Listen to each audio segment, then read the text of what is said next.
One of the challenges in my career is I had this belief that I needed to belly up to the bar with the guys in order to make headway in this male dominated industry. And it wasn't until my non-coach husband said to me one day when I called him on the phone, I've been alcohol free about over a year and a half at that point. And he said, Toni, what if they respect you more for being alcohol free? And I mean, it was like one of those moments where I was like, dang, he's right. And they do. Welcome to the Sober Edge podcast, inspiration for alcohol-free living. I'm your host, Terry Patterson, functional nutritionist and This Naked Mind senior coach. The Sober Edge is a place to explore the infinite possibilities on the other side of drinking. In a culture soaked in booze, discover the wonder and joy of taking a different path. Meet real people living lives of purpose and passion. Learn the truth behind the alcohol myths and get ready to be motivated, inspired, and astounded by what is possible with the Sober Edge. Hello and welcome to the Sober Edge podcast, episode 129. Today, we're going to talk all about leadership and leadership as it applies to being the leader or becoming the leader in your own alcohol-free life.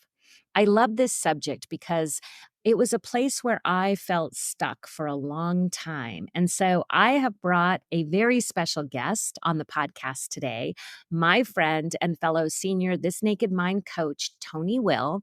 And we're going to talk about her journey into leading teams both on and off the ice. That's right, ICE. Toni Will is the general manager for the Kalamazoo Wings. So I'm going to read a little bit about her bio, and I know you're going to be inspired by her journey into a field that is predominantly one reserved for men and how she has created her 6 pillars of leadership that she has applied not only to rebuilding the Kalamazoo Wings, but also to thriving in this alcohol-free life. So here's a little bit about my friend Toni. Toni Will has 25 years work experience in leadership, starting in banking and now serving as the general manager and governor for the Kalamazoo Wings, a men's AA professional hockey league in Kalamazoo, Michigan, for the past 9 years and counting. Toni is the first female GM to serve on the board of governors in the ECHL. Toni launched her lifestyle coaching business, Mindfulness Elevated, in 2021, helping others find freedom from substances, reaching fitness and nutrition goals, as well as professional development coaching. She is passionate about helping emerging leaders break through their own glass ceiling. I hope you'll also subscribe to my newsletter so you can click on the link where Toni was featured in an article about women in pro sports and breaking through that glass ceiling. So I hope you enjoy this episode, and thanks for tuning in. Well, hey, everyone, it's Terry back with another edition of the Sober Edge podcast. And you've heard me say it before, but one of my favorite things in having a podcast is that I get to connect you to the people in the world who are so passionate about this alcohol-free lifestyle. And there's so many people out there that are experiencing new things that come up around this alcohol-free journey. So today I've invited a new friend, Toni Will, to the podcast. And Toni and I are going to talk about your career, your leadership style, where alcohol sort of gets all wrapped up in this, and all the good stuff that Toni's experienced in her life in the last 3.5 years since becoming alcohol-free. So Toni, welcome to the podcast. Oh, I'm so excited, Terry. This is a thrill. So thank you for having me. Yeah, and we were just chatting, of course, before, because like I said, we're becoming closer friends. We've known each other for a while. Toni is also a This Naked Mind certified coach and has coached in the past. But Toni, you have a very unique other business that you do, your career. Tell us a little bit about that.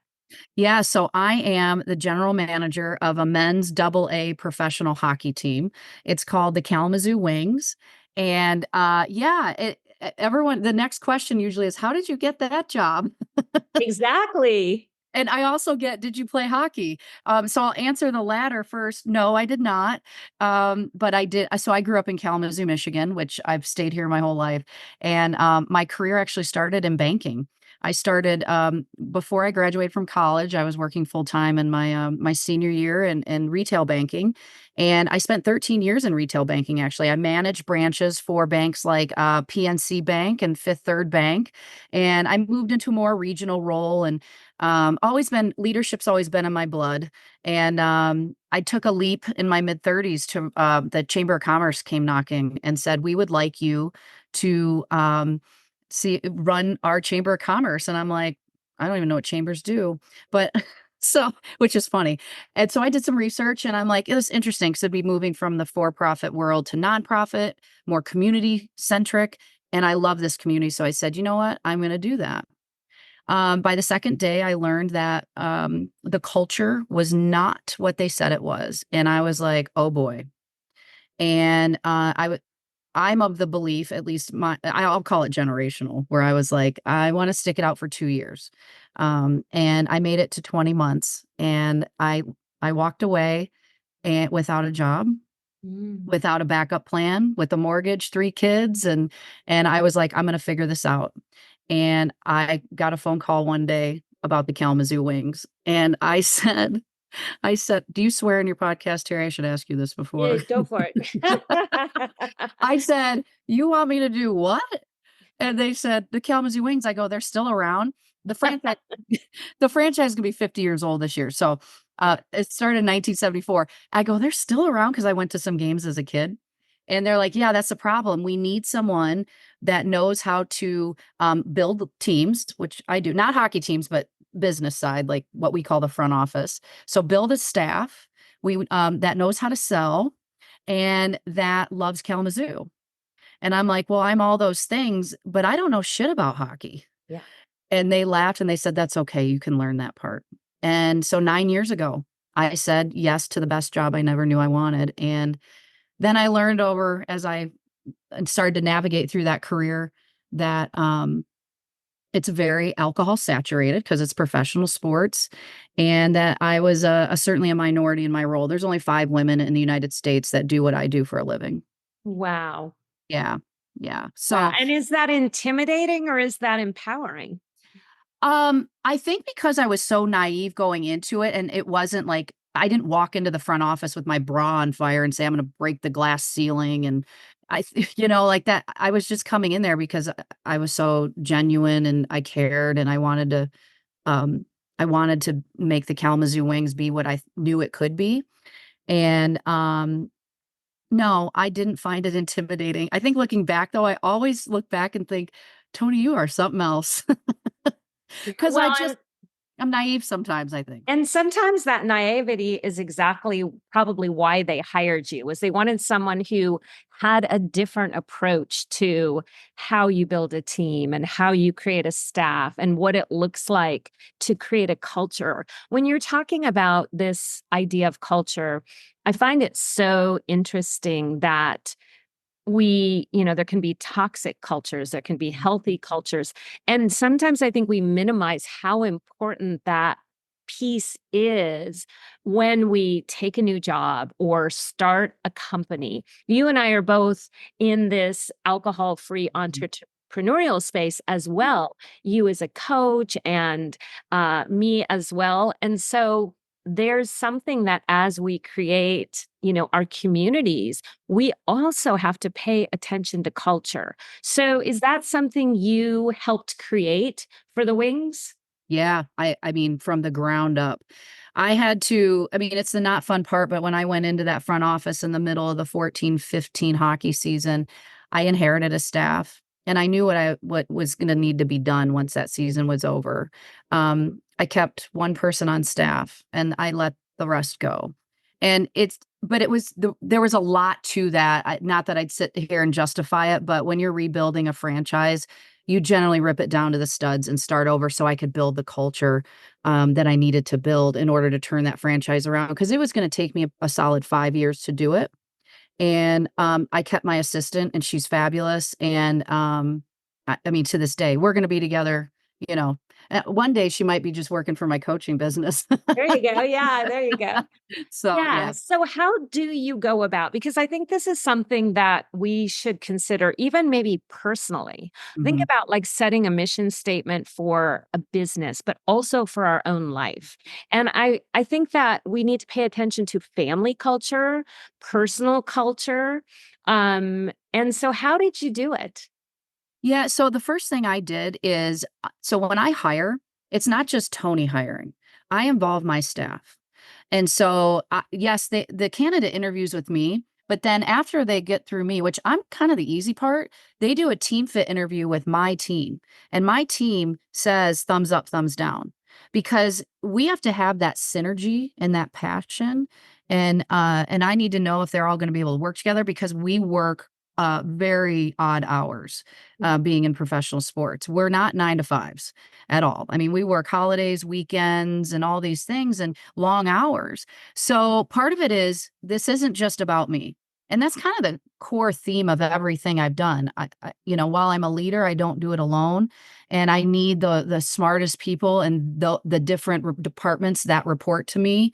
And so I have a lot of trust. And one of the key things I have 6 leadership pillars that kind of came out of this because my alma mater, Western Michigan University, one day said, Tony, will you come speak to our students about how you turn this franchise around? And I said, sure. And I get off the phone after that phone call. I'm like, well, how did I do it? I don't know. Yes, yes.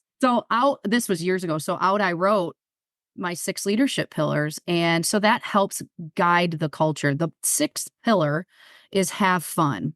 Mhm. And so I incorporate that into everything we do. And so because it can be a grind. Like we're in the thick of it. We're 3/4 of the way through a 6-month season. If we go into postseason, we'll be playing hockey till June. So think from October till June. And it's a lot. So having fun is a key pillar of mine. And then macro manage is another pillar that I have. That's 2 of the 6. And macro, I mean, I'm sure Terry, you similar to me, I don't like to be micromanaged. No. I mean, my rebel just starts screaming. And so I am a very much, I trust you until you prove me otherwise. And I give my team a lot of autonomy. I want them to be creative. I want them to bring me ideas. I want them to fail. That's how we learn. Actually, making mistakes is leadership pillar number 3, because that's where we learn. So I encourage that. I encourage innovation. That's a leadership pillar. I want them to go to the experts too, just like I did to rebuild the franchise or when I stopped drinking. That's leadership pillar number 1. So I weave that all in. And I think one of the keys to all this is that where do your personal values match up with the company's values?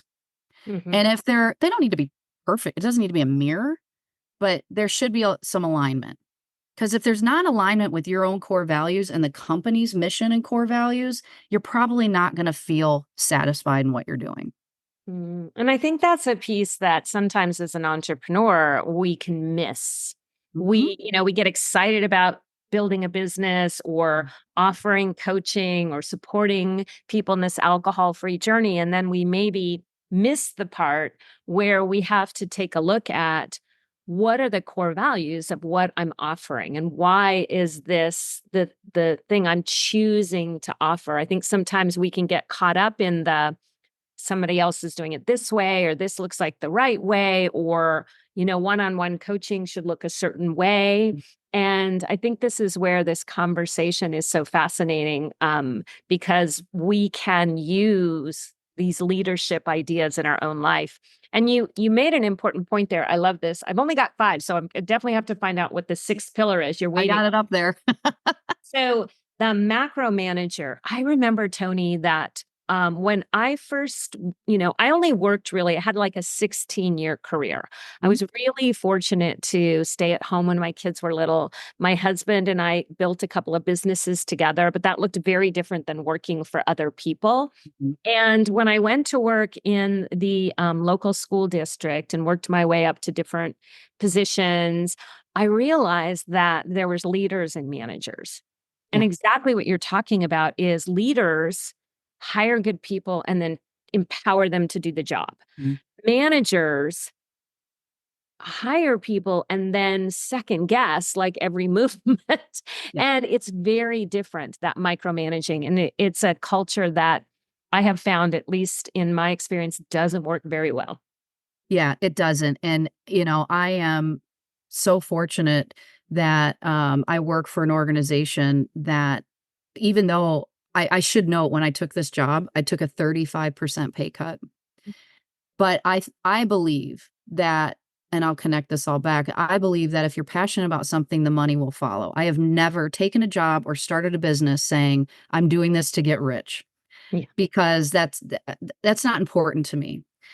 What's important to me are my core values, and working for an organization that will support autonomy, leadership, my professional and personal growth. And that's everything that I didn't even know I was getting 9 years ago. And so I'm able to pay that forward to, because I was coming from such a toxic environment and I knew what I didn't want. So I spent the first, so I'm sober 3.5 years. So the first 6+ years, 6-ish years, I was alcohol fueled, the other AF. Yeah. Yeah. Interesting. And it is interesting because when I decided to go public about not drinking, I was worried about setting my career on fire. Oh, I had those concerns. And I thought, no, I'm going to put that aside because I want to be a role model. And I know I am not the only one in professional sports or hospitality or just anyone in my life that that's in my life. I know I'm not the only one. And I'm going to put that fear aside. And the company I work for has been wildly supportive of my mission around being alcohol free, um, and talking about it, and with anyone that wants to help, and even the league. And it's just so cool. So I was able to push that aside, but it makes me a better leader, right? Again, so I can pay it forward to the people who work with me or for me. Well, and I think what you're really talking about there is that value of authenticity. Hmm. We have so many fears on the one side of drinking when we're still stuck in that drinking and over drinking. And I think often one of the fears is that, I'm going to lose things. People are going to judge me. Oh, And I often say that it's this weird dynamic where by the end of our drinking career, sometimes we're drinking in secret, or we're sort of hiding how much we're drinking from others and ourselves even. And then we stop drinking and we hide the fact that we're not drinking. And it's like, wait, what happened there? There's something going on. yeah. And I think it is exactly what you're talking about. It is this concern and not knowing what's going to happen. And so I really applaud you, because I don't try to advise my clients what to do. I don't give advice. I'm a coach. But what I firmly believe and what worked for me was being authentic about what my new identity was. And out of that, I was able to trust that I was making good decisions. I wasn't hiding a piece of myself. I was done with that when I stopped drinking. Yeah. So, as hard as that was, I imagine it's also been a place of freedom. Oh, huge freedom. And I too, I don't give advice. I'm right there with you. So, but it's hard because I know, I mean, at least in my journey, it sounds like yours too, that it's one of the silver bullets. If people are always looking for silver bullets in this stuff, right? And I'm like, well, are you writing it up in the sky with an airplane? Like, and it's baby steps. But one of the challenges in my career is I had this belief that I needed to belly up to the bar with the guys in order to make headway in this male dominated industry. And it wasn't until my non-coach husband said to me one day when I called him on the phone, I've been alcohol free about over a year and a half at that point, and he said, Toni, what if they respect you more for being alcohol free? And I mean, it was like one of those moments where I was like, dang, he's right. And they do. Uh, And they do. And it all kind of came to a head actually right before you and I saw each other at Sober in the City. I had an article, a journalist asked if she could write an article about me, and about, because National Girls and Women's in Sports Day was around the time we were together a couple weeks ago. And as I was flying out to Florida, the article came out. And when she sat down to interview me, she said, people know you professionally around here, Tony. They know all your accolades, but they don't know about you very well personally. I said, oh, okay, I'm an open book. What do you want to know? And she goes, will you talk about your alcoholic journey? This was off the record before she started. And I said, in my head, I chuckled and I said, I'm happy to talk about my alcohol free journey. And she's like, oh, okay. So half of the, because you and I were talking before we started recording. I'm so passionate about lifting other women up, especially in pro sports, so, because it's challenging. And half the article was about my rise to where I'm at. And then the second half was all around being alcohol free. And that was a moment, right? Like, I don't struggle with imposter syndrome often, but I did when I read that article. I'm Mhm. like, that's me. And it's one of those moments where, boy, I made the right decision in so many ways. It's not just quitting drinking, but the leaving that toxic workplace, and owning that identity of being alcohol free. Like, it all comes together in a moment. You're like, I did it. Like, this is where I wanted to be. So it's been pretty cool. It's been a wild ride. That is amazing, and congratulations. And being able to share that and have that impact. We never know the ripple effect that we're going to have. And sometimes we have a big platform. That's a Yeah. pretty big platform. But I want to challenge people. I was just on a call with a group this week. I wasn't leading the group, but we were talking about role models and Hmm. happened to be talking about a sports role model. Yeah. And here's the thing that I find so fascinating, Tony, and I would love your thoughts on this.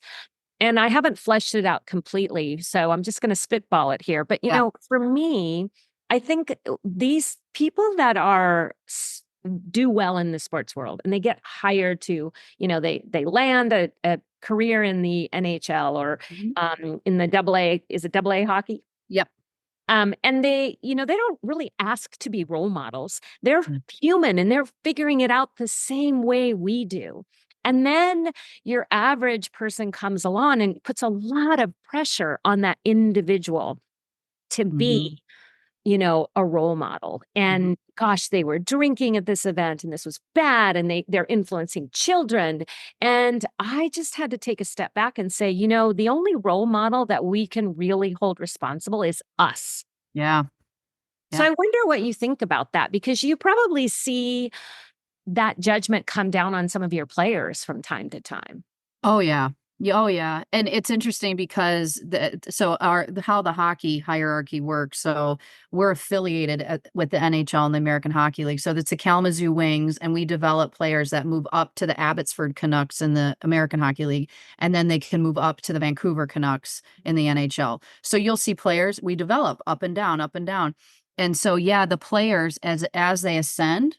Oh, the pressure is big. And I'm the governor for the team as well, not the governor of the state of Michigan. And so, but each league is governed by, it's like a board of directors, but they call us in sports governors for whatever reason. And so we work at the governor level.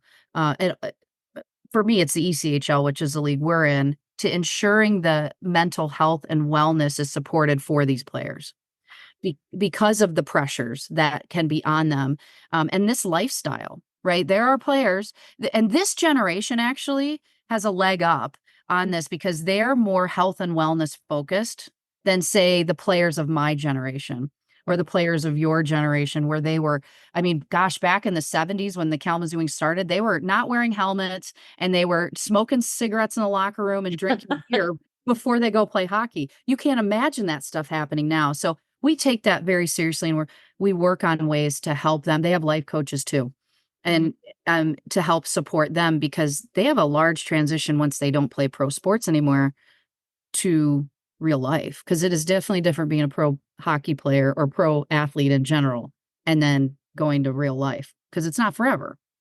Exactly. Yeah. Yeah. Yeah. Oh, I love that they have life coaches and they have, and that you are focused on wellness.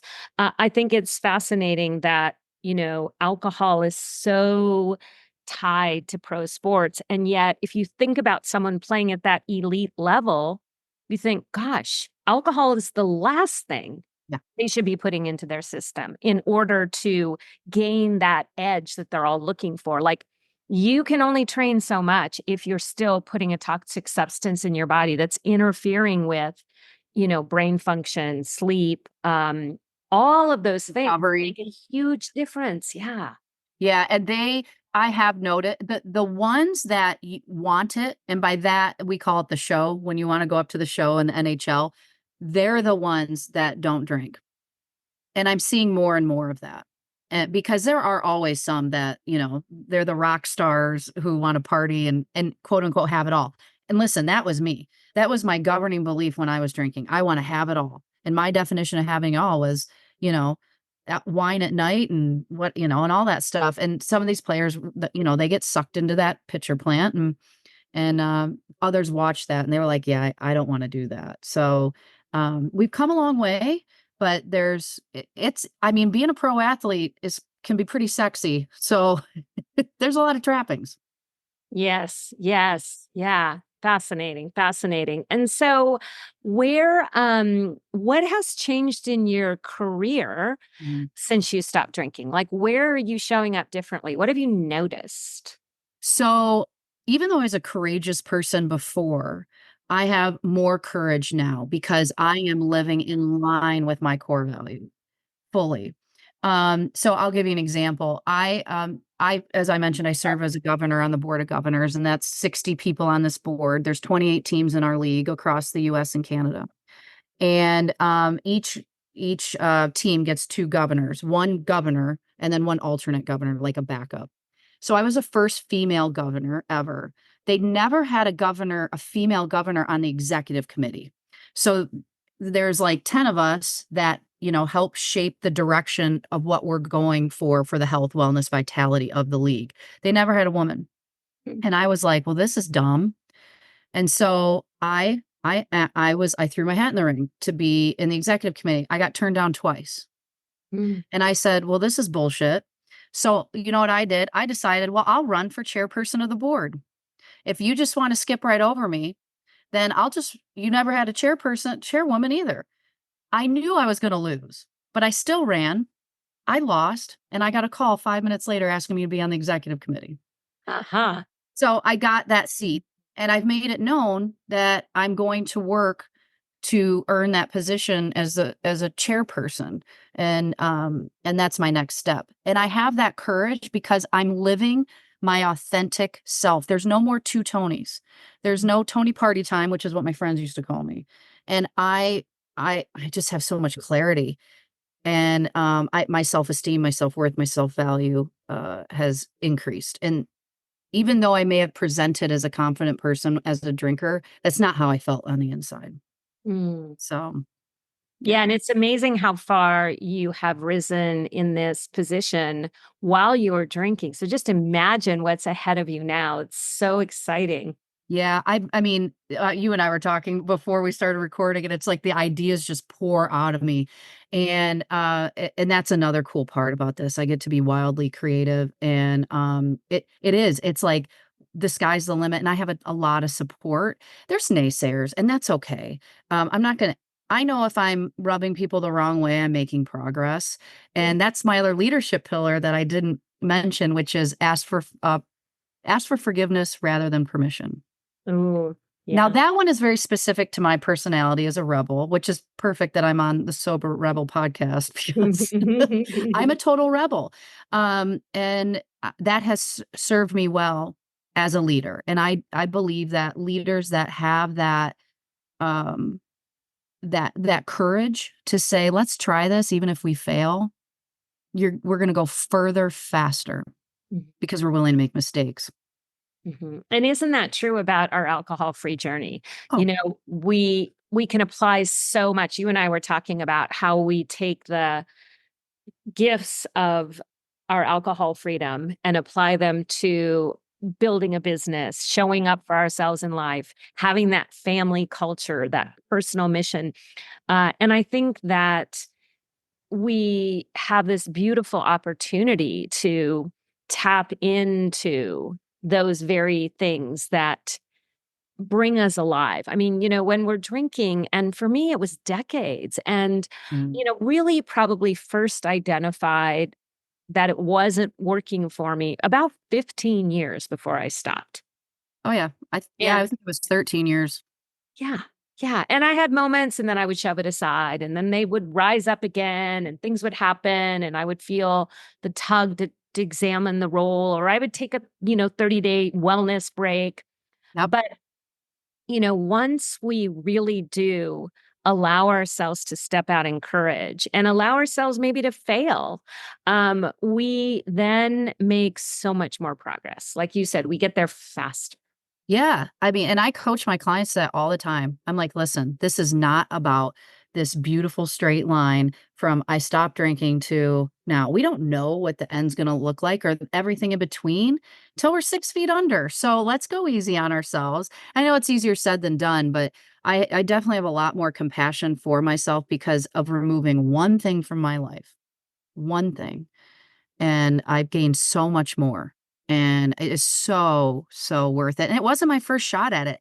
It's not like I woke up on October 12th of 2020 and said, "Okay, this is my time." Oh, no, my story was long. I mean, I stopped drinking years before that for 15 months, and then I went back out for 3 years and, because I wanted to have it all, and so it was a bumpy ride, and I put myself through the ringer for sure. So, how do you belly up to the bar now? Like, what do you do to close those deals, to make those inroads? Like, paint that picture for people who Mhm. can't see how that works.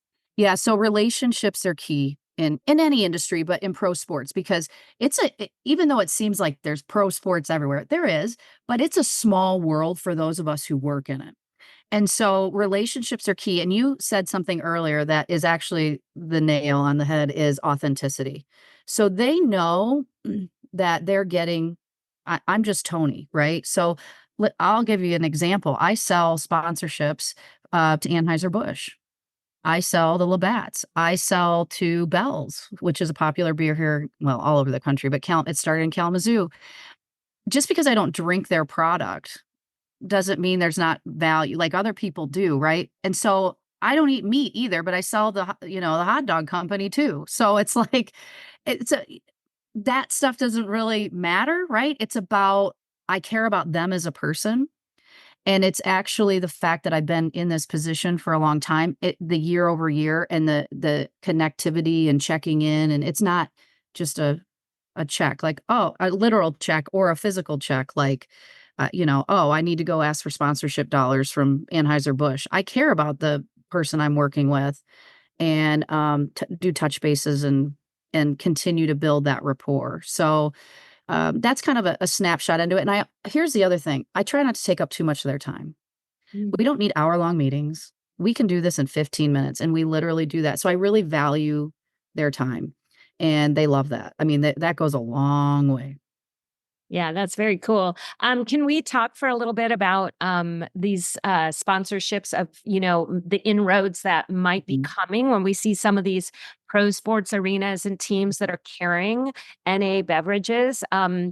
You hear about or you see we see fellow coaches or people we've coached who are cheersing it, at the stadium with an NA brew. And then my husband went to our local franchise for I think it's now for the A's, for the River Cats here in Yeah. base. And they literally had 3 cans of, like, I don't know, Coors Edge or something Yeah. left. And so they were doing a terrible job of supporting, those that don't drink alcohol but still want to drink. So where do you see that going, and how is that influencing, your walk? Yeah, so it's going in the right direction. Now, this part probably won't be as uplifting, but here's what I'm running into. Because I want, you and I spend time together in person at these different sober events where people that are like-minded or sober curious want to come together and I'm passionate about finding a brand that will sponsor these events because I know that that industry is growing, as do you. These alcohol brands are coming around, but it's not what I'm learning is that it's not necessarily about, the revenue it's driving because their alcohol fueled products drive the majority of the revenue. So there are brands like Heineken Zero that is investing sponsorship dollars. And that's the brand, actually, I'm working on this right now, that they see the value and know where we're headed because we're on the front edge of all this.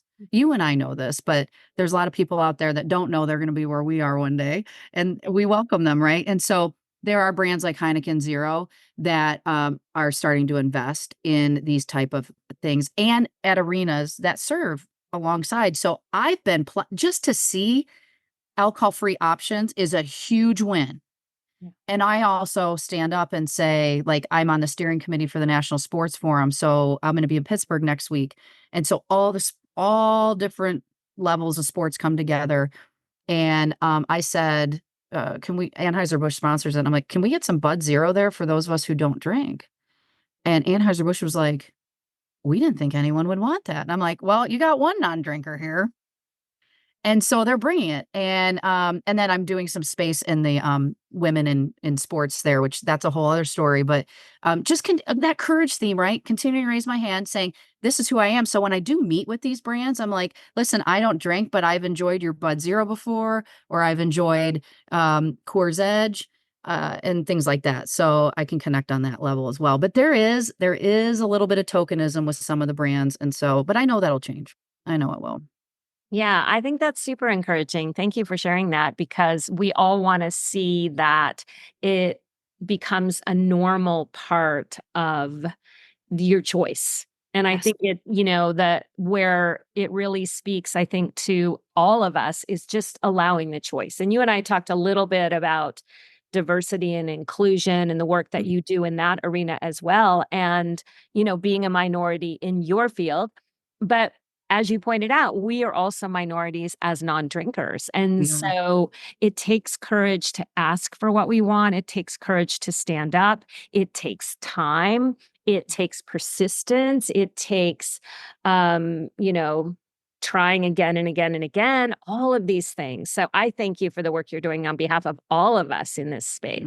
Yeah, thank you. I'm super passionate about it. And one of the things I see is I just see women, we're in this tough position no matter where we are in career, but I find it in sports, like we're in this double bind.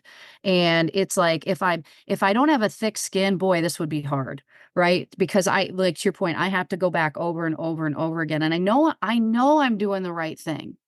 And it's not for everyone. I'm not trying to change everyone's perspective. It's just for those of us people that are afraid to step forward. But I see women hold themselves back. And so I'm like, no, I want you to play big, like, and so that's why I'm like, no, we'll do that. Let's lock arms and go together.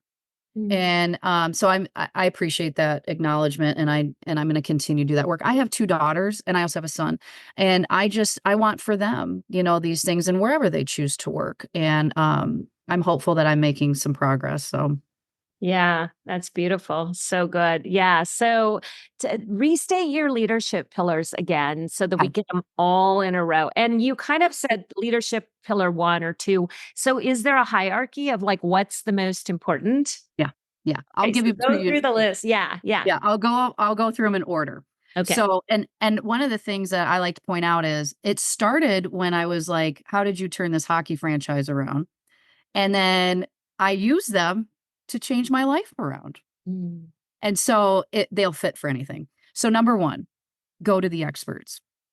So and I like to give a little example. When I walked into the Kalamazoo Wings, I'm like, I don't want to run a hockey team. So I went and visited the teams within our division first. So I went to Ohio, I went to Indiana, I went up to Canada, and I learned from my peers.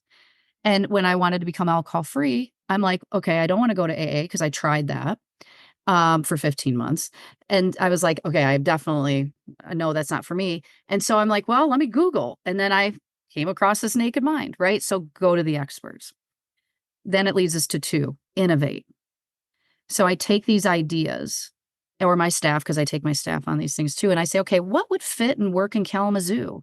Because this is different size market than, Indianapolis, Indiana, that's got 1 million. We're 75,000 Kalamazoo proper. So, how do we innovate this? Same thing with, there are a bajillion tools, as you and I know, in the alcohol free world. Like, what ones work for me? How can I shape shift this for my journey? Because we're all unique. Which leads to leadership pillar number 3, make mistakes. Mm. And I put it up there as third, and because you heard me say, like, make them fast. And in the alcohol world, we call, and not that it's a mistake, but data points, right? Like, if you have a data point, it's okay. Like, you're learning from this. And then, of course, over in the business side, oh, I could tell you stories for days about mistakes I made because I didn't know what the heck I was doing. But I will never make those mistakes again. Like ordering quantities of things, I was terrible at. And so I'd set so much money on fire. It was just, so I mean, I made other mistakes too, but so make mistakes, which leads to 4, ask for forgiveness rather than permission, because you're not going to make those mistakes unless you're willing to stick your neck out there. That one for sure. I wouldn't have done half the things. Most of the things I put out in the world have been successful, and there have ones that are not. So I don't have to ask for forgiveness very often. So, and then number 5, macro manage. Mhm. And that applies to both, right? Like, so when we're working on living alcohol free, there's that whole like white knuckling and like, oh, I want this so bad, but if I hold it loosely, Mm. right? And start to build some self-trust. And then I swing that over to my staff. That's really a leadership style of mine, which we talked about earlier. And then number 6, have fun on both sides. Like, I have more fun not drinking. I have so much fun. I have so much fun both spaces not drinking. It's great. So, Oh, yeah. and I could keep adding on, like, efficiencies is another one I would say, and, but I didn't wanna have 8 leadership pillars, and then you said it earlier, but authenticity. Mhm. Yeah, so if I had a plus plus, those would be my 2 pluses. Yeah. Oh, that's so good. Thank you for that. Such a gift because we really can apply these tools that we learn in this alcohol-free journey or the tools that we've learned just by humaning through life into these places. Like sometimes I think one of the biggest barriers, Tony, for people I see that are stuck is I don't know how to do it. And the reality is, yes, you do. Yeah, You yeah, have been we doing do. life. You have been taking risks. You have been I was talking with another, who will be a podcast guest soon. I was talking with Todd Kinney, who you Oh, probably met. we talked And for a long time. Yeah. yeah, and so talking about this idea of this trust fall, like Mhm. we think that we're gonna let go of alcohol, and we don't know what's on the other side, that we don't know, don't save forever. For heaven's sakes, don't save forever. But then, I was relating it to we become a parent. Do you say, "Oh, I'm just gonna keep the baby for a little while and see how it goes?" I wouldn't say forever, and we don't get married with that idea either. We say forever all the time, and yet when it comes to alcohol, we wanna build this wall of resistance, and we wanna change the rules, and I think one of the things that's so empowering is when we know our values and our leadership style and how we wanna live our life, we can apply those very things to this alcohol-free journey. Absolutely, absolutely. You saw me in, Tampa, and I had a broken ankle, and I'm still rehabbing that 10 weeks. I just use those leadership pillars there too. And that was really hard, right? My mom has Alzheimer's. She's been in and out of the hospital. I've used those leadership pillars there too. We talked off air about midlife. I mean, I'm sandwich generation right now. My parents are aging and my kids I'm still raising, and it's tough. And I just keep applying these things. And yeah, it's just everything opens up when you trust. You do the trustful. Mhm.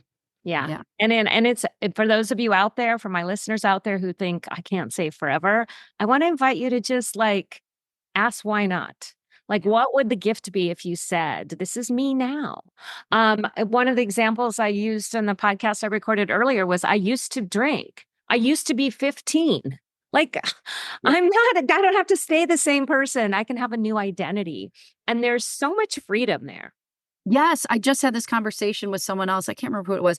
Someone I was coaching. I'm like, you're allowed to change.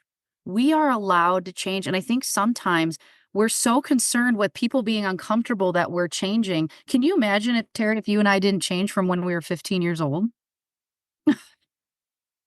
No, and sometimes, people will say like, "Yeah, I'm 63 and I don't want to be 40 again." Yeah. I'm really relishing in the journey, the wisdom, the place that I am now. And I don't know if I would feel exactly the same way without removing alcohol. Yeah. I think that going through midlife and still drinking is super challenging because we have enough challenges along the way. But 60 is the new 40, but I don't want to be 40. I No, don't. I get it. I don't wanna be so I'm 45 and I mean, I'll be 46 in June and I'm like, "I'm getting closer to 50. I am digging this," because I'm so much wiser and I'm comfortable with where I'm at, and I'm so grateful I started this tug of war with alcohol in my 30s because it's gonna give me all these years. I have this crazy goal to live to 100. I don't know if I'm gonna do it or not. Yeah, Terry and I love you and I are both, Well, you'll be 85 when you're saying goodbye to me. So there you go. but it's I like like it. I love it, and I'm so like, I had this crazy goal, and I'm like, well, so it all plays into this, and I wasn't thinking that when I was drinking, Mhm. right? And I have all these years to just be grateful from where I'm at and not wish I was somewhere younger because I don't wanna be there. I did that. I got out of it what I was supposed to. Exactly. Yeah. So, okay. So, I feel like I'm so starstruck by this big career that you have. It's so fun.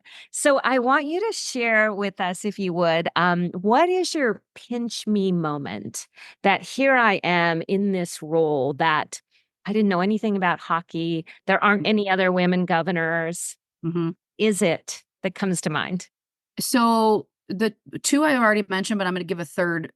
So when I finally got that phone call to be on executive committee, even though I had to do it ass backwards, and then, the article that was written. So those 2 things, but the one that was, very impactful and I am immensely proud of was, we were the first team ever in professional hockey to dye the ice rainbow. And we did that for, in partnership with the NHL's program as Hockey is for Everyone. And as you mentioned, in pro sports, we have a big stage. And I am such an advocate for diversity, equity, and inclusion. Now, the rainbow is often um, connected to the LGBTQ plus community, which this is part of that. That hockey is for everyone, but it's also race, gender, sexual orientation, socioeconomic, and we've extended it further. Like I wear a hearing aid. We did a deaf awareness night. My mom has Alzheimer's, and it's not all the things that touch my life, but others. So that rainbow that we do on the ice and we paint, we've done it now for 3 years. It's gone viral every time. It's changing lives, and I am immensely, immensely proud of that. That we did that in Little Kalamazoo, Michigan. Mm, Yeah, I love that. yeah. Wow. And I got to tell you though, it is heartwarming, but a lot of people hate me for it. Well, like you said earlier, if you're ruffling a few feathers, you're doing something right. Oh We yeah, can't yeah, I we get can't real hate mail, like actual ooh, hate mail. I'm like, "Oh my god." But that's okay because I'm making progress, right? So, we can't move this mission forward of empowering people through alcohol-free living without changing the status quo, and changing the status quo makes waves. yes, yes, and that rebel oh god, does that serve my rebel. So and tapping into that stuff, like tapping into our personality traits and figuring out a way to drive us. So, yeah, that was a pinch me moment the first year we did that. Every year we sell that game out and we're changing lives, and that means a lot. That's beautiful. That's beautiful. All right. Well, I might have to become a hockey fan. I don't know. We have the Sharks down in San Jose here. I don't know where their double A team might live here in Northern California. Do you know? I don't. I'll have to look it up, but I'm gonna mail you a hockey for her hat, and it's really cool. I have one here, and I'm gonna Love mail it. it to you in California, and I know it's not as cold there, but you can still wear it, and it's really cool, and we gave it away as a giveaway this year, um, and it was really popular, so I'm gonna send you one. This just that gives me chills. Thank you. Of Thank you. course, yeah. I love it. I love being, connected in this alcohol-free space that has allowed me to meet someone like you and be inspired by you, Tony, because you really are inspiring. And I think you're going to inspire our listeners, but I see you also inspiring this whole next generation of women who want to live more authentically and don't need to belly up to the bar and can be in places where they can show their leadership skills and not be shut down and learn to be more, just learn to take these risks that you've taken. So thank you for doing that on behalf of all of us. I too have daughters. My granddaughters, 4-year-old granddaughters will be influenced by people like you. So thank you for the work you do. Thank you. Yeah, it just means a lot. I wanna help them. I really do. And so that means a lot. Thank you, Terry. All right. Well, we're going to link to your information about your coaching.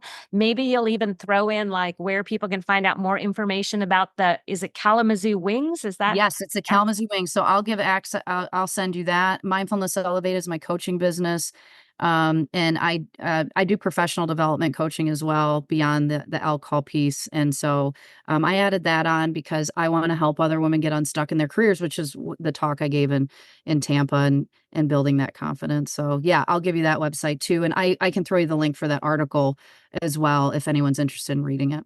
Oh, please do. That would be awesome. Thank you again for your time today. Yeah, thanks for having me. This is so much fun. I want to thank you for tuning in to the Sober Edge podcast. This is a place for important conversations and a safe place to question everything you thought you knew about drinking. If you're looking for your sober edge, I want to invite you to connect with me at thesobernutritionist.com, where you can grab my free resource, Becoming More, a guide to loving your sober life. And I would be so grateful if you enjoyed this podcast, if you would leave a rating and review, as it will help more people find their sober edge.